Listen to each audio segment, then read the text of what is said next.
Island নামক যে শহরটা আছে সেটা মূলত দ্বীপ হলেও সেটা একটা দেশের সমান। এমন সব দ্বীপ নিয়ে ব্রিটিশ কলম্বিয়ার প্রভিন্স গঠিত, যার অন্যতম আরেকটা ফেমাস আইল্যান্ড হচ্ছে ভ্যাঙ্কুভার আইল্যান্ড।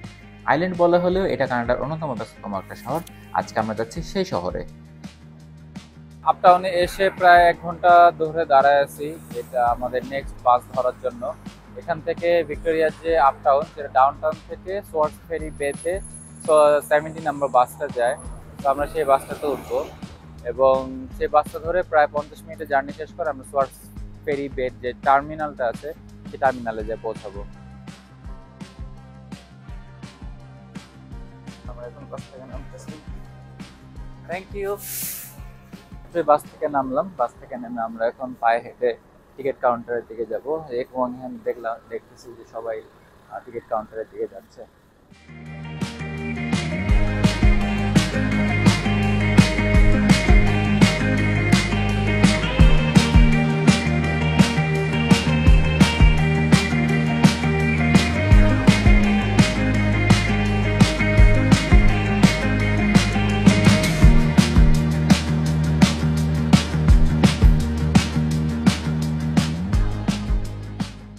অ্যাডাল্ট 2 দুইজনের টিকিট প্রায় $38 পড়বে। আমরা নেক্সট হচ্ছে 10টা বাজে ছাড়বে, এখন 9:38 বাজে অলরেডি। সো আমরা টাকাটা দিয়ে দিব।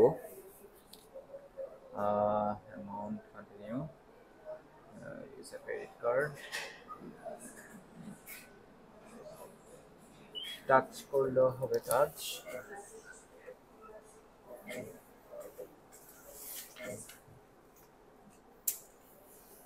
ওকে, আমরা দুটো টিকিট পেয়ে গেছি। এটা হচ্ছে দুইটা টিকিট।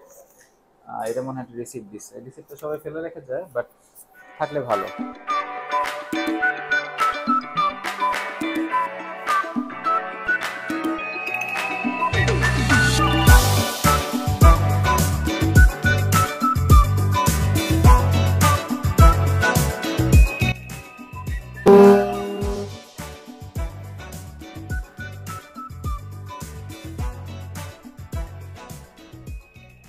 ফেরি ক্যাফেটেরিয়া এরিয়া, তো এখানে আপনারা চাইলে অনেক কিছুই খাওয়া দাওয়া করতে পারবেন। সকালের নাস্তা এখানে সবাই করতেছে। আমরা এখান থেকে হয়তো হালকা কিছু নিতে পারি, বাট শিওর না। এখানে হচ্ছে ঠিক জানলার পাশেই পুরো কেবিন জুড়ে একটা বসার ব্যবস্থা আছে। এখন একটা সাইডে আসছি, সেখানে এসে বসে আমরা এখন নাস্তা করবো সকালে।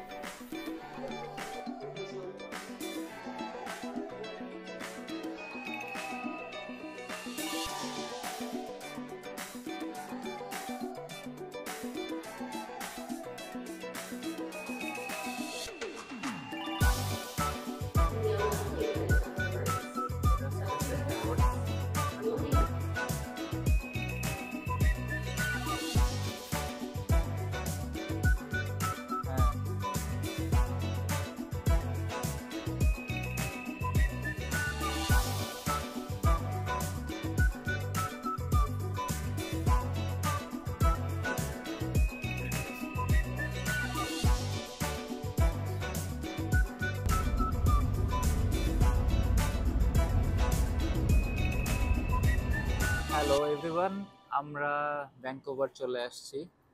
ভ্যাঙ্কুভারের হচ্ছে আমরা ডাউন টাউনে এখন টিম হর্টনসে বসে আছি। এখানে আমরা এক বন্ধুর জন্য ওয়েট করতেছি। তারপর আমরা এখান থেকে হয়তোবা সারি বা আমরা বাংলা বাজারের দিকে যাব। সো মোটামুটি বলতে গেলে প্রায় 3 ঘন্টার একটা জার্নি ভিক্টোরিয়া থেকে ভ্যাঙ্কুভার। এখানে আমরা প্রথমে সোয়ার্স ফেরি বে থেকে ফেরি নিয়ে তারপর আমরা টাওয়াসানে আসছি। টাওয়াসান থেকে আমরা একটা স্কাই ট্রেন নেই। টাওয়াসান ফেরিঘাট থেকে আমরা মূলত বাস পাসটা কিনে থাকি। এই বাস পাসটা হচ্ছে ডে পাস। ডে পাসে প্রায় আমাদের $11.5 লাগছে। এই $11.5 ডে পাসটা নিয়ে আমরা এখন পুরো ভ্যাঙ্কুভার শহরে যে কোনো ধরনের transport like sky train, metro বা যে কোনো ধরনের পাবলিক ট্রান্সপোর্ট যেগুলো আছে সেগুলো আমরা ইউজ করতে পারবো। You will find the stairwells and elevators near the front, middle, and back sections of the ship. Passengers will leave the ship. আর এভাবেই শেষ হয় আমাদের ভ্যাঙ্কুভারে একদিনের যাত্রা। ভ্যাঙ্কুভার অনেক বড় শহর, তাই আপনারা যদি প্ল্যান করে থাকেন ভ্যাঙ্কুভারে যাবেন, তাহলে মূলত 1 বা 2 দিনের থাকার প্ল্যান নিয়ে যাওয়া ভালো।